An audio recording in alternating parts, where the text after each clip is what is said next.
Асанбек Стамовдун «Нөшөрдөн кийин» аттуу повести. Окуп аудиолоштурган Жылдыз Турсунбаевна. 13 жылча мезгил өткөндөн кийин Дыйканбек менен Нина кайрадан жүз көрүштү. Ырас, алар кез болгон жолугушуу бул жолу да кокустук сыяктуу эле. Бирок адамдын турмушунда эмнелер гана болбойт. Кээде кокустук катары баалаган нерселерибиздин тамыры тереңде жатканын учурунда өзүбүз байкабай калабыз. Анан ошол кокустук катары сезилген арзыбагансыган окуя турмушуңду түп тамырынан бери аңтарып таштаганда гана көзүң ачылат. Ошондо гана окуянын учугун териштире баштап өкүнөсүң же кубанасың. Адамдар кызыкпыз. Өзүбүз аралашып жүргөн бакытты убагында баалай албайбыз. Же болбосо баш багып келаткан бактысыздыкты капарыбызга албайбыз. Ошентип жүрүп, бактысыздык көк желкеңден басканда гана эсибизге бир келебиз. Окуучуларым, Нинага жолугу Дыйканбекке бактысыздык алып келген экен деп ойлобогула. Жок, алар анда бактылуу болушкан. Бирок окуянын төркүнү башка жакта жатканын эскертелик. Бактысыздык бөлөк жактан, капилеттен келээрин Дыйканбек билбей калды. Опералык ырчы, музыкалык искусствону баалоочулардын көңүлүн алда качантан бери өзүнө бура баштаган. Ал аял жөнүндө газеталарда атайын макалалар жазылса, радио менен телевидениеден анын концерти да такай берилип турчу. Арачолодо ысмы көп айтылган бул опералык артистканын даңкы адегенде Дыйканбекти анчалык кызыктырган эмес. Анан калса Дыйканбек опералык спектакльдерди аз көрчү. Дегеле ал опералык искусствону түшүнбөгөндүктөн ошентчү эмес. Кайра ал опералык искусствону баалабагандыктан театрга чанда гана бир барчу. Музыкалык искусствонун көптөгөн башка жанрларына дагы да болсо үстөмдүк кылып келатканын, дегеле анын консерватизмдүүлүгүн Дыйканбек жактырчу эмес. Ошол себептен болуш керек. Опералык искусство бүгүнкү учурда өмүрүнүн азыркы мезгилин жашап жатат деп түшүнгөндүктөн аны келечеги жок искусство катары баалоочу. Бул консерватизмдүү искусство элдин калың катмары үчүн түшүнүксүз боюнча кала берет деп ишенгендиктен бир жолу музыкант жолдошторунун арасында ушул оюн ачык айтып жиберип, алардан кагуу да жеген. Демек, ал кезде Дыйканбек өзүнүн жаңылыш пикиринен кайтпагандыктан гана опералык спектакльдерге барчу эмес. Акыры ал артистканын ысмын Дыйканбек өз үйүндө да көп укчу болду. Ошондо да ал телевизордун алдына басып барбай, кабинетинде художниктердин басмадан жаңы чыккан репродукцияларын карап же алар жөнүндөгү монографияларды окуп отура берет. Бир күнү кечинде Дыйканбек диванда чалкасынан түшүп, китеп окуп жатса, аялы кирди да анын колундагы китебин акырын алып коюп өкүнгөндөй сүйлөдү. Сен жакшы художниксиң, Дыйканбек. Бирок менимче жакшы художник деген атак аны коом алдында көп нерсеге милдеттендирет. Мисалы, андай художник интеллектуалдуу, өз доорунун алдыңкы адамы болуш керек. Мени интеллектуалдуу эмессиң деп айтууга кандай далилиң бар? Дыйканбек чындап өкүнүп койду. Антип чычалабай менин сөзүмдү толук уксаң, деди аялы. Аны айтып жатканымдын себеби бар. Сенин опералык спектакльдер кызыктырбайт. 2-3 жылдан бери театрга да барбайсың. Опералык белгилүү артисттердин атын уккуң да келбейт. Ушунуң жарайбы? Художник деген ынтызар адам болуш керек. Аны искусствонун бир дагы түрү кош көңүл калтырууга тийиш эмес. Көп кырдуу билим, көптү билүү анын талантын гана курчутат. Сенин лекцияңдын төркүнү мага белгилүү болду. Токтот, деп башын көтөргөн Дыйканбек. Бирок муну айтканда ал ачууланган жок. Мен дагы классикалык адабиятты, искусствонун тарыхын сенден кем билбейм.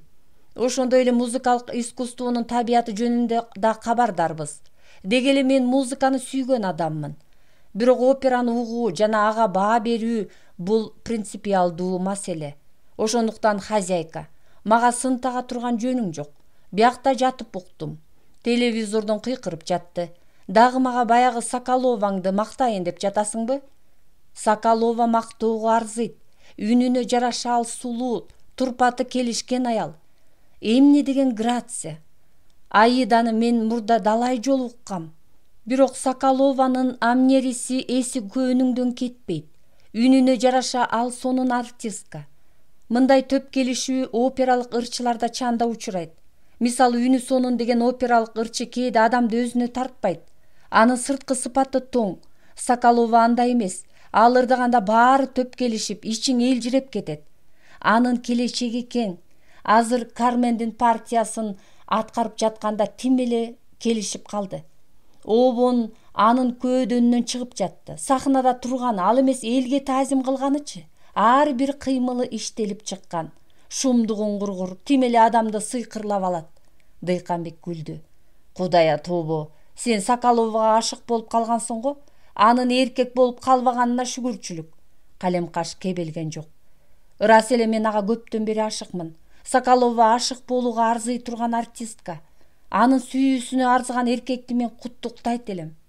Күндөрдүн бир күнүндө Дыйканбек театрдын алдынан өтүп баратып, ири тамгалар менен жазылган афишага көзү түштү. Афишада Кармен операсында Кармендин партиясын Нина Соколова аткарары жазылыптыр. Эл оозунан түшпөгөн бул артистка чындап эле Дыйканбектин кызыгуусун туудуруп койгон болчу. Ал театрдын кассасына кайрыла калып 2 билет алып чыкты. Билеттер дээрлик сатылып кетиптир. Ошондуктан ал орунду амфитеатрдын эң акыркы катарынан алды. Бирок ал билетке жеткенине эле сүйүндү. Мастерскойуна кайра келди да аялынын иштеген жерине телефон чалып, бүгүн театрга билет алганын эскертти. Аялы кечки 9га чейин интернатта дежур экен. Анын үстүнө ал Соколованын Карменин мындан мурда 2 курдай угуптур. Кыскасы, ал Дыйканбекти өзүң барып угуп кой деп эскертти. Антип айтканынын себеби Дыйканбек театрга жалгыз кантип барам? Уруксат сурап көр деп өтүнгөн. Аялы макул болгон жок. Ал кызматтан суранганды башынан жаман көрчү. Дыйканбек ал театрда өзү жалгыз болду. Спектакль Дыйканбекке тааныш эле. Ал Кармендин партиясын мындан 5 жыл мурда гастролго келген москвалык атагы таш жарган артистканын аткаруусунда уккан. Спектаклдин аягында залда отургандар 10 минутча кол чабышып, аны кетиришпей, айтур анын кучагы гүлгө толгон. Элдин ошончолук кол чаап кетирбей койгонуна караганда Дыйканбек анын үнү сонун экен деп түшүнсө да, дилинде ал артистканын Карменин анча жактыра бербеген.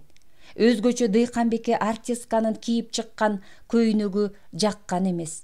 Жашы 50-гө таяп калганына карабай, анын чымкый кызыл кийингени Дыйканбектин көзүнө өөн учураган. Кызыл көйнөк артистканын табиятына жуушпай, ансыз да көкүрөгү жайык немени ого бетер толук көрсөтүп, ошондуктанбы спектакль Дыйканбекке анчалык таасир калтырбаган. Бирок ал атактуу артистканын жеке өзүнө калтырган таасири жөнүндө Дыйканбек эч кимге ооз ачкан эмес. Бирок элге кошулуп, өзү да бир топко чейин кол чапкан. Спектакль башталары менен белгилүү арияны ырдаган Кармен Соколова чыкканда Дыйканбектин жүрөгү энегедир булкуп алды. Анын кокусунан селт эткенин отургандар байкап калгандай, Дыйканбек жан-жагын каранып, бирок кайра баарына кайыл болгон. Ал дем тартпай сахнаны тиктей берди. Спектаклдин жүрүшүндө Дыйканбектин күнөм саноосу улам барган сайын ачылып, ал өзүнчө кубанып да, таң калып да коюп отурган. Дыйканбек студент кезинде кокусунан таанышып, бирок эл жерине келгенден кийин караманча эсинен чыгарып жиберген кыялкеч кыз Бичуринаны кайрадан театрдын сахнасынан мына бүгүн көрүп отурат. Бул жолугушуу алгачкы жолу Дыйканбекке жомоктогудай сезилип, адегенде ишене албагансып денеси ысый түштү. Ооба, азыр сахнада ырдап жаткан Нина Соколова, Нина Бичуринанын өзү болчу. 10 жылдан ашык мезгилдин ичинде Нина жетилиптир. Турпаты барандуу, ары москол тартып, артисттик өнөр аны таптакыр өзгөртүп жибергендигине карабастан, Дыйканбек бир кезде өзү жакшы билген кызды айныбай тааныды. Нинанын сахнадагы ар бир кыймыл аракет кылдат жана өтө ишенимдүү эле.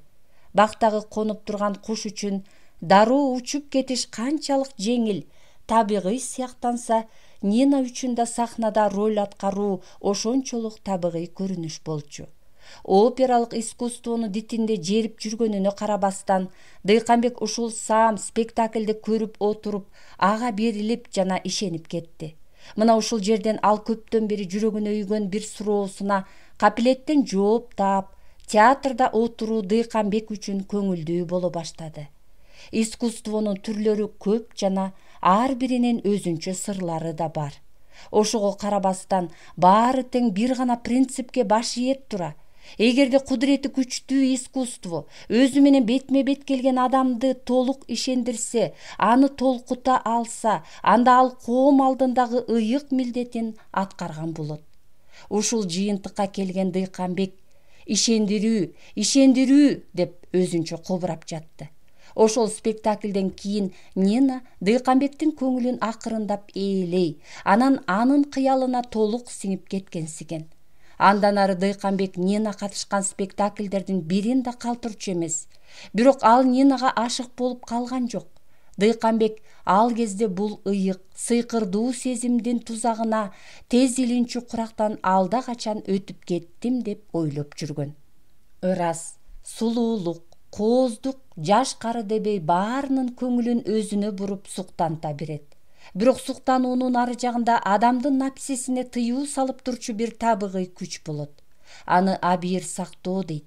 Ошонун күчтүү бийлигинен адам көпчүлүк учурда чыга албайт. Дыйканбек үчүн Нинага болгон тартылуунун күчү такыр башкача эле. Нина дегенде ага кызыгуу гана туудурду. Бир кезде көчөт кезинде көргөн алма жыгачын бир топ жылдан кийин мөмө берип жаткан учурунда келип көрсөң, бу да кызык. Ширин кызыл алмадан өз колуң менен бирди үзүп алып, баягы алма жыгачын тооруй караган сайын кызыгууң бир топко чейин тарабайт. Кулун кезинде көргөн жылкы тукумун күлүк чыккан кезинде көргөнүң андан кызык. Жанына барып анын сулуу соорусунан сылагың келет. Бир кездеги эрке желдей шайдоот Нина азыр элге таанылган кадырлуу артистка эле. Кудурети күчтүү табигат артистканын талантына кошуп бойду, өңдү түстү берсе, анда сахна жарылып, артистканын кучагы гүлгө толот. Дыйканбек Нинаны мына ушундай төгөрөгү төп келип турган учурунда жолуктурду. Жетилген ак кайың сыяктуу көкүрөгү тирелген Нинанын көрүүчүлөрдүн купулуна толуп турган чагы болчу. Ошентип Нина алгачкы жолу Дыйканбектин көңүлүндө кызыгуу гана пайда кылган. Бөтөн бирөөнүн даңкы кээде адамдын көңүлүн бир топко чейин алакты кылат. Бир чети Дыйканбекти Нинанын даңкы кызыктырып, Нина катышкан спектакльдин бирин да калтырбай көрчү болгонун айттык. Ал эмес бир курдай Нинаны көчөдө бараткан жеринен көрүп, ошондо Дыйканбек байкамаксанга салганы менен аны бүт жити менен кумарлана бутунун башына чейин караган. Ошондо Нинанын кыз кезиндеги келбетинин кээ бир белгилерин учуратып аябай кубанды. Өзгөчө анын коюу, каралжын көзү, коңур саргыч чачы Дыйканбекке абдан таасир этип, жүрөгү булкуп алды. Эмнегедир Нина Дыйканбекке ан сайын жакын көрүнүп, аны өзүнө медер туткан, көңүлү ийип, ага өмүр тилеген. Турмушта кайчы өтүүлөр көп болот эмеспи? Алар бул жолу кайчы өтүштү. Нина үчүн Дыйканбектин бул дүйнөдө бар экендиги капарында жоктой бейкапар эле. Турмушта баары болот. Кээде достошуп жүргөн адамдар да ажырашат. Бири-бирине салам бербей бет кат болушат. Ал тургай бири-биринин көңүлүн кирдетчү итчилик кылышат. Ал эми качанкы бир боз жигит кезиндеги тааныштык Нинанын эсинде кайдан калсын? Ал капкачан эстен чыккандыр. Дыйканбек ушинтип ойлоду. Бирок ошол күнү анын кыялында бир ой түштү. Ошол ой делебесин козгогон ал Нинага жолугуп бир кездеги тааныштыгын эске салуу менен анын портретин тартууну ойлоду. Ойлоп отуруп, бул жорогон осолдук деп түшүндү. Барып ал жай сураша, портретиңди тартам десе, анын эмнеси осолдук, чекилдик болоорун өзү да терең түшүнгөн жок көрүнөт. Мастерскойуна келгенден кийин ал отура калып колуна карандаш алды да, басып бараткан Нинаны көз алдында элестете коюп, карындаш менен 1-2 жолу штрих шилтеди эле Нинага окшошо түштү. Ошого эргий түштүбү? Айтор ал Нинанын портретин бат-бат шилтеп, анан бир аз карап отуруп, плащынын жакасын көтөрдү да колдорун чөнтөгүнө салдырып койду. Карап туруп портретти экинчи баракка көчүргөндөн кийин профилинен тартылган сүрөт Нинага абдан окшошуп, ал жалгыз өтө ойлуу бараткан элести берди. Ошондо гана ууртунан жылмайган Дыйканбек ыраазы болгон түр менен ордунан турду. Ушул жорук бара-бара Дыйканбек үчүн адатка айланды. Ошентип ал Нинаны кайсыл жерден көрбөсүн альбомуна түшүрүп койчу. Өзгөчө анын спектакльдериндеги аткарган ролду ар кандай варианттарда альбомуна толуп кеткен. Бирок андан бери 2 жылга жакын убакыт өтсө да Дыйканбек Нинага барып учурашып, бир учурдагы тааныштыгын эсине салган жок. Чоң-чоң заказдар, Союздагы күндөлүк иштер Дыйканбектин колун бошотчу эмес. Таанышам деп чыгынса убакыт табат эле. Чоло тийбейт деп өзүн жооткоткону менен өзүнүн мойну жар бербей жүрдү. Бир чети курулай намыскөйлүк анын демилгесин чектеп жаткан болчу. Дыйканбек ошол боюнча жүрө берет беле, бир жолку окуя Нинага жолугууга аны аргасыз кылды. Ишембинин бир күнү эртең менен алар чай ичип отурушканда аялы туруп барып жаңы келген газеттерден алып Дыйканбектин алдына таштады. Газетаны колуна алганда эле Дыйканбектин көзү биринчи беттеги указга урунду. Указда Нина Соколованын эл артистка деген ардактуу наам алгандыгы жазылыптыр. Газет кармаган колу калчылдаган Дыйканбек толкундап кетти. Анан газетти 2-3 сыйра кайталап окуду да бүктөп туруп чөнтөгүнө салган боюнча эшикке чыкты. Кечке чейин жүрөгү ысып, өзүнчө эле бушайман болуп жүрдү. Нинаны куттуктап коеюн деген ниет менен театрдын алдында 2 жолу барып кайра тартты. Кантсе да бул жоругун дагы эле болсо чекилик деп сезди. Анан афишадан бүгүн да Кармен спектакли болоорун, ал Нина Соколованын катышуусу менен өтөөрүн окуду.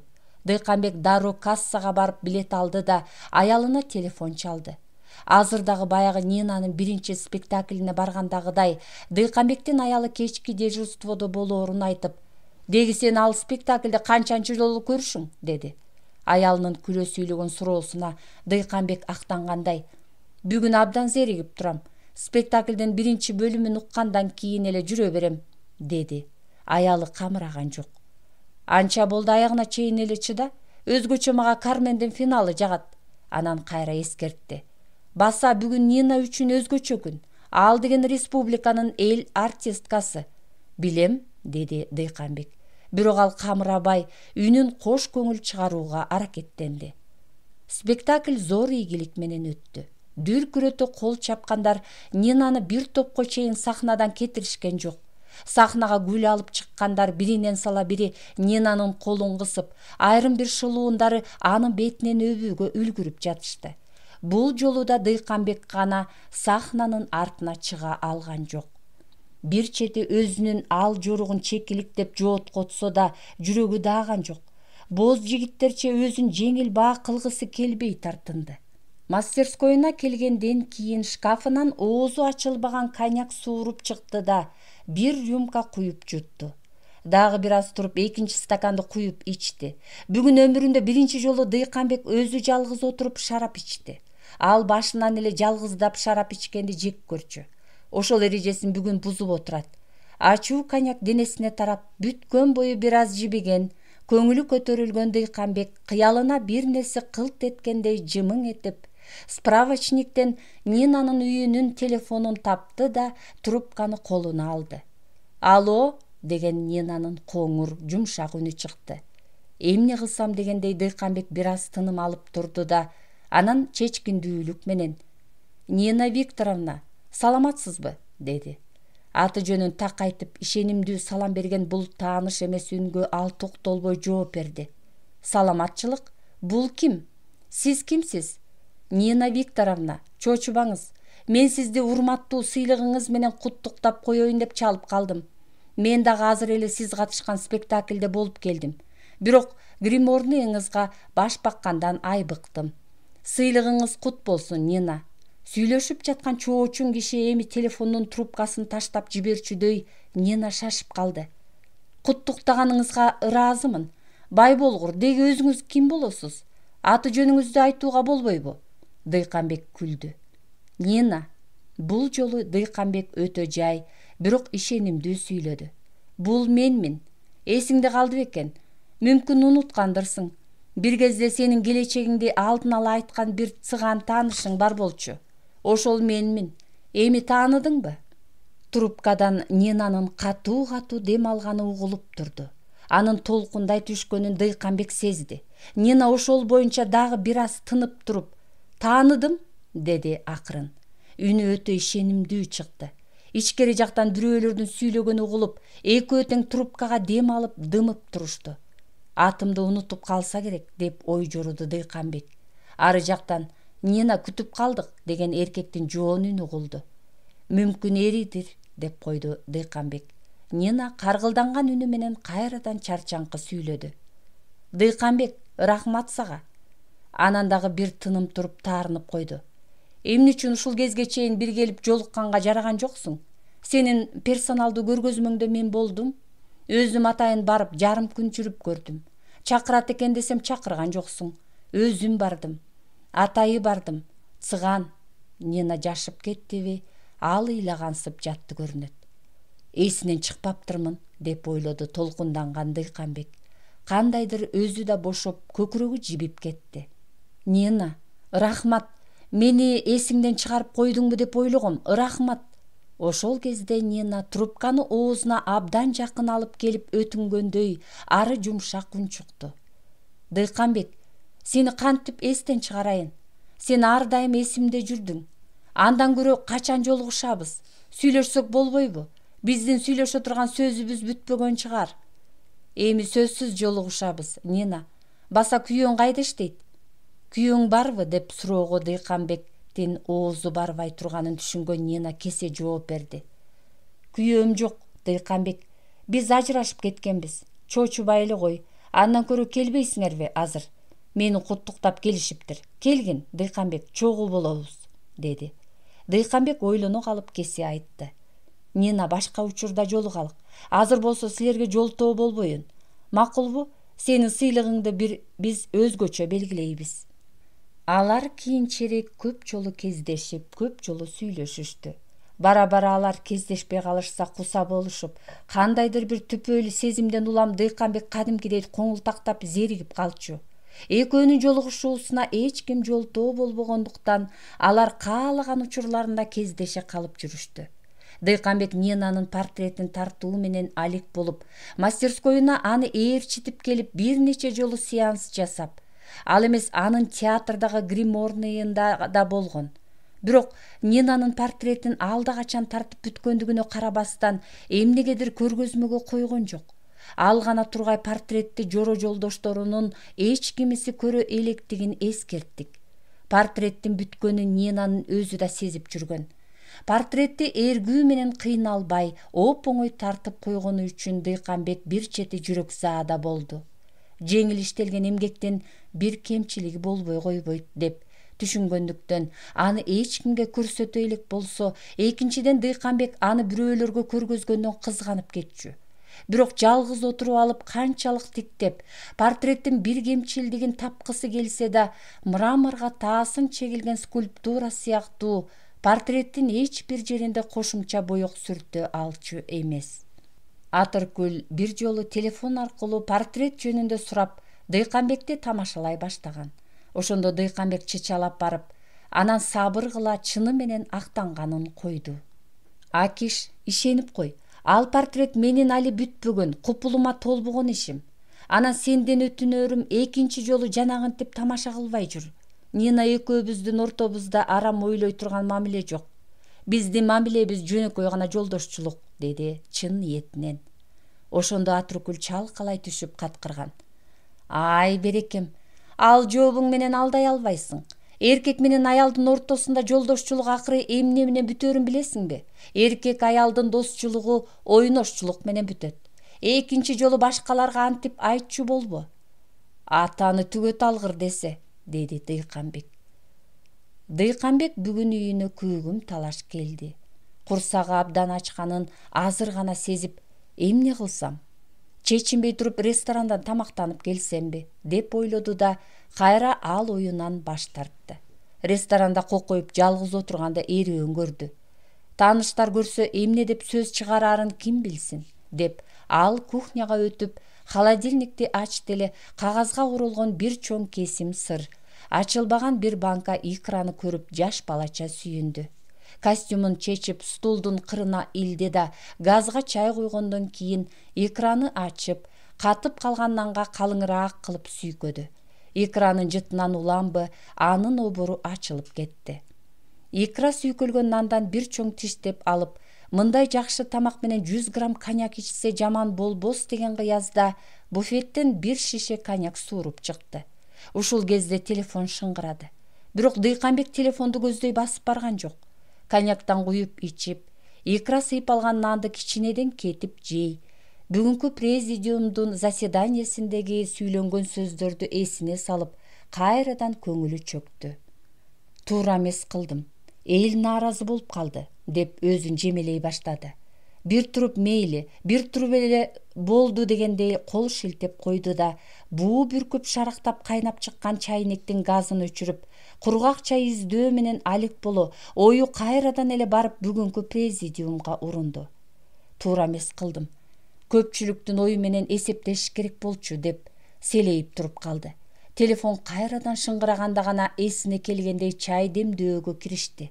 Анын трубканы алгысы келген жок. Бирок телефон тынбастан шыңгырай бергендиктен кап деп нааразы болуп койду да, жай басып барып трубканы кулагына тосту. Атыркүлдүн адаттагыдан жайдары, ары ыксыз назигирээк үнү чыкты. Берекем, деги барсыңбы? Баятадан бери телефон чалып жатып, аябай чарчадым. Досуңдун чыйпыйы чыгып кетти. Кайда жүрдүң?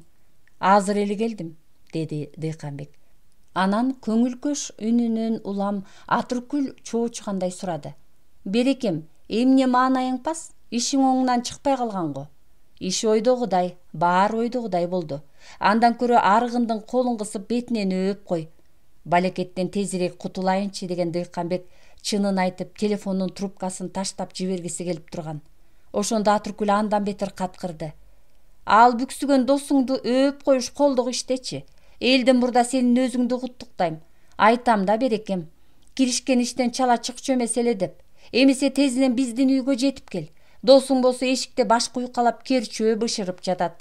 Ысык керчөөдөн кесип жеп, армянский коньяк менен бир тамакты куйкалайлык, жууйлук. Менин табым жок, Атыркүл. Бара албайм го, деди Дыйканбек. Дыйканбек дейм. Бойдокчулукту бүгүнчө токтот. Болбосо калем каш келгенде айтып коем.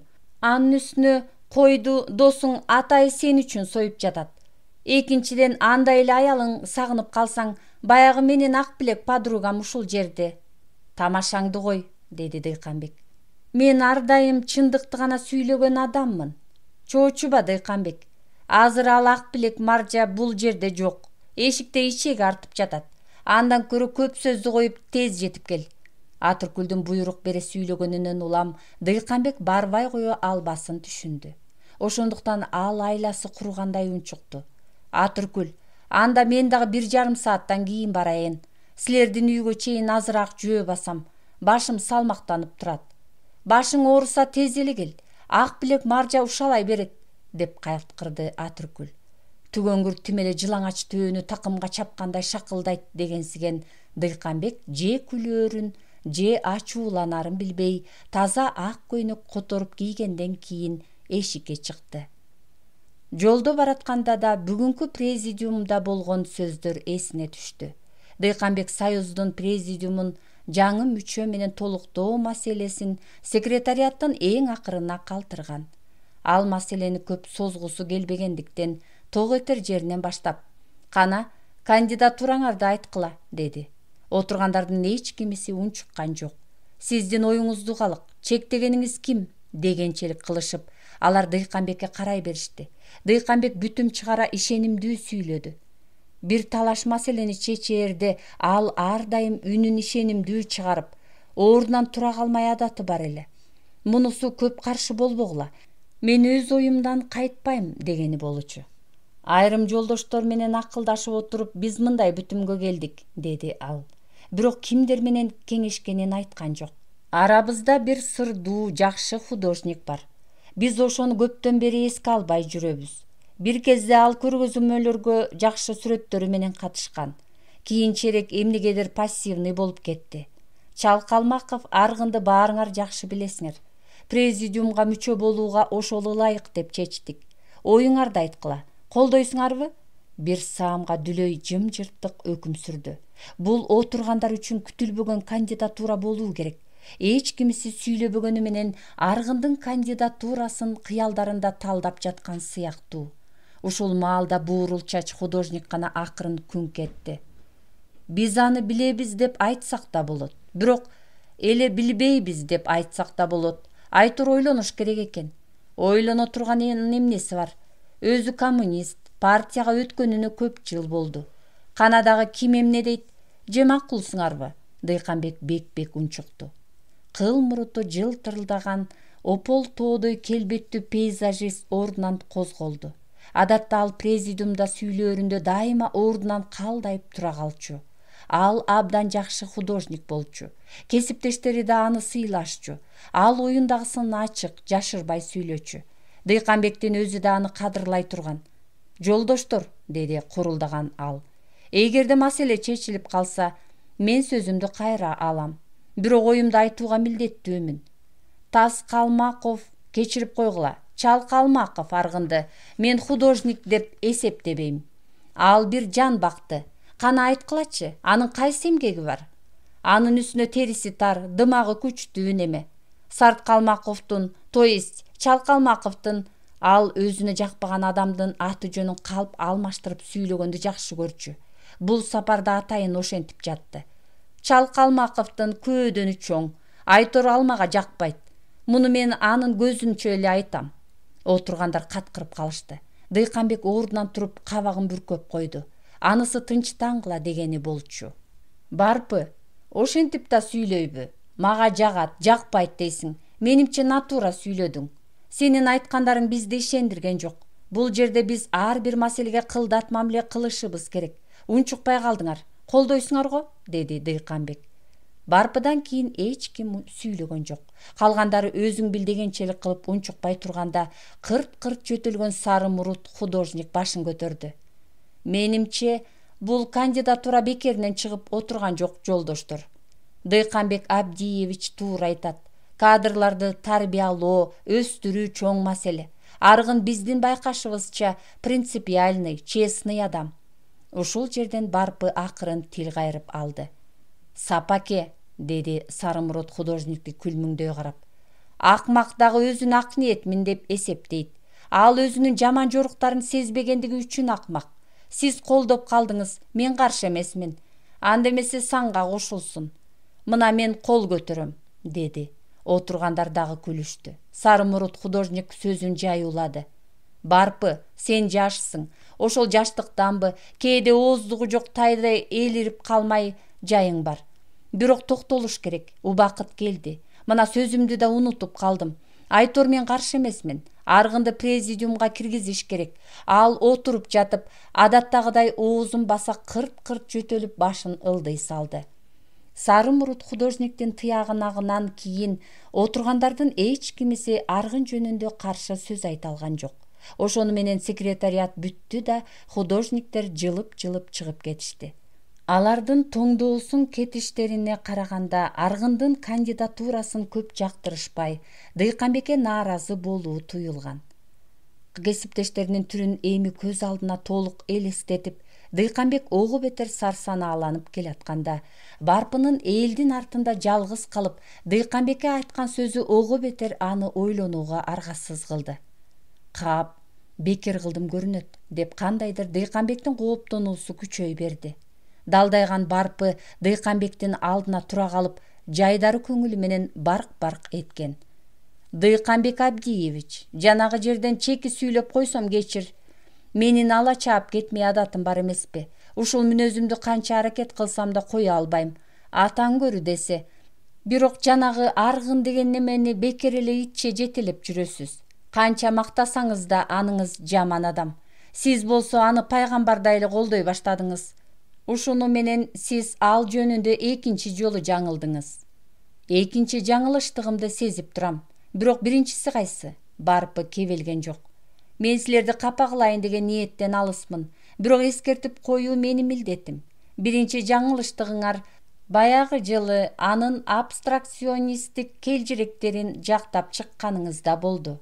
Сиз реалист художниксиз. Ошондуктан келжирек сүрөттөр дегеле табиятыңызга туура келбейт. Бирок сиз ошондо эмнегедир анын жаман иштерин жана алакетке түшүп мактадыңыз. Мүмкүн мен түшүнбөй жаткандырмын. Барпы олдуксон кол берди да чыгып кетти. Чындыкты ак ниет киши гана айта алат. Бирок чындыкты угуп, аны кабыл алыш ошончолук оор болорун Дыйканбек биринчи жолу сезип келаткан. Дыйканбек көчө ылдый шашпайт. Эч ким жолтоо болбогондуктан ал аргын менен жуурулушуп кеткен өмүрүнүн бир-эки учурун көз алдынан чубатып алды.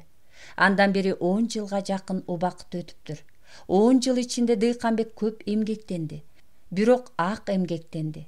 Ошол арада ал жетилди. Бирок өмүрүндө жаңылыштык кетирдим деп эсептеген эмес. Художниктердин баары жетекчи катары өзүн сыйлашчу. Аргын экөө бири-бирин мурда сыртынан билишсе да, алгачкы жолу Дыйканбек аны менен жаш художниктердин көргөзмөсүнө бет келишип таанышкан. Дыйканбек болсо анда эл оозуна алынып өз чыйырын таап калган болчу. Көргөзмөнүн жыйынтыгын чыгарууга арналган кечеде Дыйканбек тердеп тепчип президиумда отурду. Ошол жыйналышта Союздун секретары, андан кийин Маданият министерствосунун өкүлү сүйлөгөндөн кийин эле сөз Дыйканбекке тийди. Дыйканбек жаш художниктердин атынан сүйлөмөк. Трибунага биринчи жолу чыккандыктан ал адегенде сүрдөй түштү да «Жолдоштор» деп алып, баятан бери ичинен жаттап отурган сөзүнүн башталышын унутуп коюп, залда отургандардан жардам сурагандай карап калды. «Айта бер, Дыйканбек, сүрдөбү? Бул жерде бөтөн бирөөлөр жок», дешип художниктер аны кубатташты. Ошондо Дыйканбектин көзүнө эң алдыңкы катарда отурган Аргын урунду. Көңүлүнө жаккан художниктеринин ичинде Аргындын көргөзмөгө илинген 2 сүрөтү бар болчу. Ошондуктан сөзүнүн башында эле ал Аргындын сүрөттөрүнүн композициясынын жөнөкөйлүгүнө карабастан терең, ары ишенимдүү иштелгендигин мактап келип, искусствонун чыныгы үлгүсү болчу чыгарманын темасы бир караганга жөнөкөйдөй көрүнөт. Ал башкалардыкына такыр окшошпой оригиналдуу болот. Андай чыгарма делебеңди дароо козгой, сени шыктандырып жибергендиктен аттиң-ай, мурда мен эмне үчүн ушул теманы байкабадым экен, эмне үчүн мен жазбадым экен деп бир саамга художникти күнүлөп да жибересиң. Мен бүгүн Аргындын полотнолорун көрүп ушундай ойдо болдум. Суктандым, бирок ич тардык кылган жокмун. Художниктин даярдыгы жок экендиги сезилип турат. Өзгөчө живопись жагы күчтүү деп аны аябай мактап, анан Аргынды Союзга алыш керек деп сунуш кылды да, анан башка художниктердин эмгегин талдоого өттү.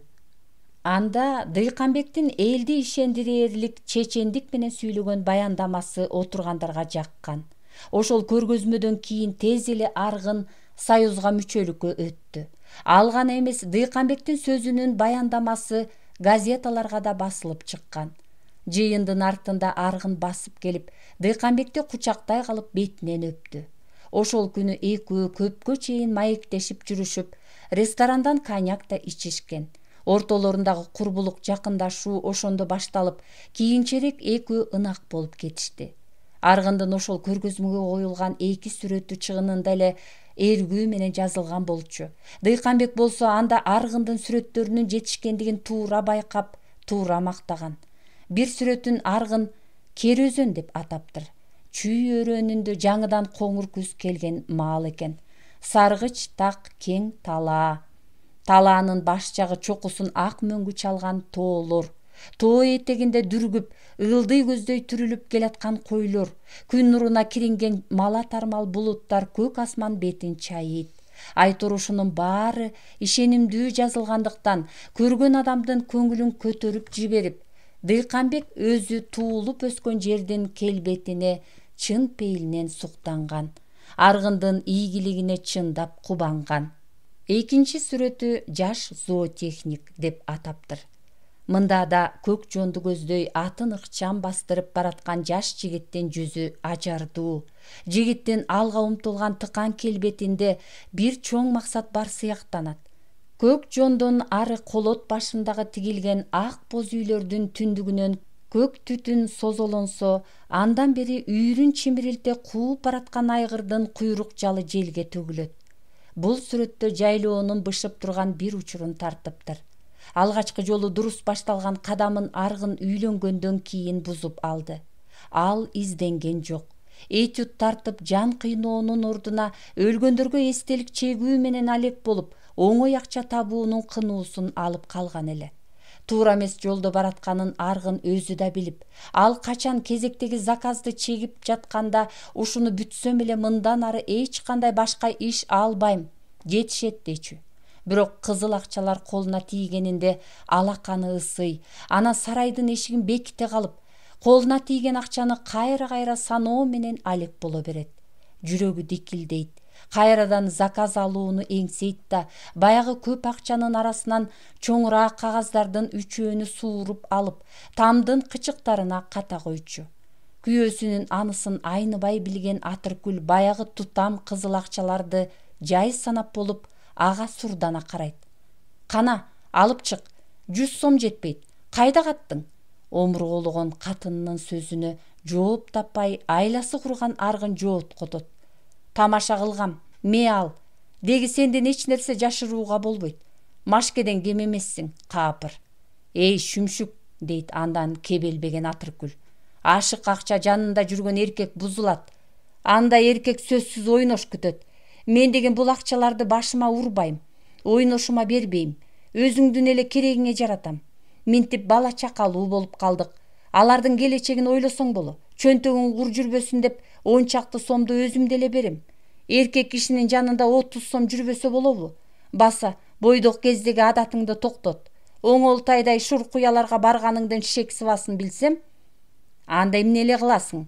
Деп байоо чалыш суроо берет аргын. Бир чети кокус жазып тайып кетсе, аялынын кандай чара көрөрүн билсем деген ниет менен сурайт. Билип кой. Андай жоргоң билинсе, анда эле өз башыңа балейни үйдүң дей бер. Записка жазып туруп муунуп өлөм. Анан жооп берип жат, кылтыйып гана күлүп коет. Мен бекер сүйлөбөйм, уктуңбу? Эми эшигиңди жаап алып иште. Эртең да тиги таш мойноктук экөө келмек болду. 1000 сомдук заказдар экен. Аргын аялы таштап кеткен 30 сомдук кагазды чүпүрөккө оруп туруп, калай челектеги мыкты төгүп, анын түбүнө катып, кайра үстүнө мыкты толтуруп катып, бул бир балекет катын, баарын билип калат, деп кобурады да коңулга катылган коньяктан 100 грамм куюп ичип, башын уучтай отуруп калды. Отуруп ишке киришердин алдында ал машина алгандан кийин баарын жыйыштырып, анан чоң эмгек жаратыш керек, деп өзүн жооткото берди. Бирок машина алгандан кийин да ал баягы кыялындагы сүрөттөрдү тартууга мойну жар берчү эмес. Көнүп калган адат боюнча ал эстеликтерди биринин артынан бирин чегип чыгарып жатты. Аялынан катып калган акчаларынын саны көбөйгөн сайын аргынын көбүрөөк акча жашырып калгысы келет. Бир жолу аргындын турмушунда дагы бир кызык окуя болду. Ал аялына көрсөтпөй бир эстелик жасап бүтүрдү да 1000 сом акча алды. Атыркүл ал учурда төркүнүнө кеткен. Колуна тийген акчаны аргын суу өткөрбөй турган кагазга ороп, ит жаткан коңулдун ичиндеги көңдөйгө катып, үстүнө кургак топурактан таштай бышкан кыш менен бастырып койгон. Атыркүл төркүнүнөн келгенден кийин бир топ күнгө чейин ал ичинен санааркай, ай билип койбосо экен деп жүрдү. Бирок андан кийин да 3-4 ай өтүп, Атыркүл шек алган жок көрүнөт. Эч нерсе билбегендей бейкам жүрдү. Аялынын билбей калганына ал ошондо гана ишенди. Аргын түн ичинде сарайдагы электрди жандырып алып, бир топко чейин гранит жылмалайт. Айтор анын жаны тынч эмес. Качан гана чарчаган кезинде ал баягы коңулдагы акчаны казып чыгып, сарайдын эшигин бекитип алгандан кийин акчасын жай саноо менен алек болот. Бир тутам акчаны ал колуна кармап отургандан кийин кадимкидей эс алып калчу. Бул жолу ал эшикке чыгып, жатып алган итти буту менен тээп ордунан тургузуп акчасын алып келди. Сарайдын эшигин бекитти. Анан раскладушкадагы кирдеген эски одеялды чүмкөнүп алып, 10 сомдуктарды шашпай санап, улам оң жагына коюп бүткөндөн кийин 10 сомдук кагаздын эсебин чыгара албай убараланып жатканда эшик кагылып, "Ач, ач!" деген Атыркүлдүн үнү чыкты. Аргындын жүрөгү оозуна тыгыла калып, жүрөгү түрс-түрс соккон ал одеялды чүмкөнгөн боюнча катуу уктап калган адамдан бетер кыймылдабай сулк жатты. Атыркүл эшикти катуу түрсүлдөтүп, ачуулуу кыйкыра баштаганда гана чоочуп ойгонгон адамдан бетер элеңдей ордунан тура калды. Ал шымданып алган кир свитеринин койнуна баягы акчаларды салып жиберген болчу. Ошондо гана ууру кылган баладан бетер кылыйган ал өң алеттен кетип эшикти ачты. Колу калчылдап турган. Сурданган Атыркүл "Эмне болду?" деп кекетти. "Эчтеке болгон жок. Раскладушкага кичине кыйшая калдым эле, көзүм илинип кетиптир." Атыркүл күйөөсүнө башка сөз айткан жок. Ал эңкейе берип, раскладушканын үстүндөгү эски жүнү чыккан матрацты силкип ыргытты да эки колу менен бир нерсе издей баштады. Бирок эч нерсе таппай селейип калды. Ошондо гана табасы кангансыган Аргын мыйыгынан күлө: "Сага эмне болду? Эмне издеп жатасың?" деди. "Эмне издеп жатасың?" деп дагы билмексен болуп коет. "Одеялды чүмкөнүп алып акча санап жатканыңды терезеден көрбөдүмбү? Тетиги тешиктен көрүп турдум. Кана акча?" деп кыйкырды. Аргын жан кечтиликке салды. "Кайдагы акчаны айтат? Акча санасам ыйманым күйсүн. Койчу эми Акиш." Атыркүл күйөөсүн бир сыйра сынагандай карап туруп мыскылдуу күлдү. Ал алеки заматта Аргындын бөйрөк чениндеги төрсөйгөн жерин басып туруп, шымданган свитерин булкуп алганда булактаган 10 сомдук кызыл акчалар Аргындын бутунун башына топ этип түшүп калды. Атыркүл эңкейе берип акчадан бир тутамдады да сурданган боюнча "Уятсыз!" деп Аргынды бетке урду. Нес болгон адамча жалдыраган Аргындын унчугууга кудурети жеткен жок. Эки бөйрөгү солкулдаган семиз Атыркүл чачылган акчаларды жыйнап, дубалдын четиндеги дүмүргө отуруп алып шашпай эсептеп бүттү. "Өз үй бүлөңдөн акча каткандан көрө өлсөңчү, бети жок. Дагы сүйлөгөн эки сөздүн бири эле актык, тазалык. Эми сыйың менен калган акчаларыңды алып чык. Кана, бол тез!" Атыркүл чаңырып жиберди. Аргын ыйлап жиберчүдөй карганды. "Акиш, мындан бөлөк каткан акчам болсо, балдарымдын боорун жейин." Күйөөсүнүн ушул карганганы эмнегедир Атыркүлдү ишендирди. Эми анын үнү кандайдыр жай чыкты. Уясында тынч уктап жаткан итти каңкылдатып, ордунан тургузуп жатканыңды эле шекшигем. "Канча айтам, менден эч нерсе жашыра албайсың" деп. "Сен байкуш көп кууланба, болбосо бирди көрөсүң. Эми бир жолу акча катканыңды байкасам, таарынба. Үйдөн кууп чыгам. Жолдошторуңдун алдында абийириң төгүлөт. Ара бөк жүргөндү мындан ары ташта. Жетишет, эртеңден тартып үйдөн кет. Изденип сүрөт тарт. Азыраак жан кыйнап элге кошулсаң, сендей эле Дыйканбектин персоналдуу көргөзмөсү 2 жолу ачылды. Борбордук гезетте ал жөнүндө сүрөтү менен бакыйган очерк чыгыптыр. Жакшы эле отурдуң, бүксүдүң. Эртеңден тартып жолго чык."